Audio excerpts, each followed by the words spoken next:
না না, লোকটা বললো যে মিষ্টি না, তাই বললো। দাঁড়া, খুঁটে খুঁটে মানুষ খুটখুটানি সব আমাদের দেয়।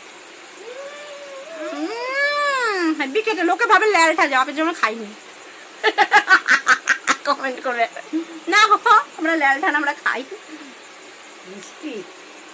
মিষ্টি আছে মা, তো খেতে পারবা না তুমি। তোমাদের একটু প্যানসা কেক নিয়ে আসলাম না গো, মায়ের জন্য একটু প্যানসা কেক নিয়ে আসতে পারলাম না। হেভি খেতে, ডিম নেই, কেকে ডিম থাকে না, সব কেকে ডিম থাকে না। ওই জায়গা বর, হতচ্ছাড়া বর, ফোন করেছিলাম ধরলো না, ধরলো না, ঢ্যামনা ধরলো না। ঢ্যামনা কালকে আমাকে জাতা ভাষায় গাল দিয়েছে, বলছে পুলিশ। আরে দাঁড়া রে, গাল দিয়েছে যে সে সাক্ষী দিবে। ঢ্যামনা ফোন ধরলো না, ঢ্যামনা এমন হারামি, ঢ্যামনা বরকে মুখের মধ্যে নুডো ছেলে দিতে হয়।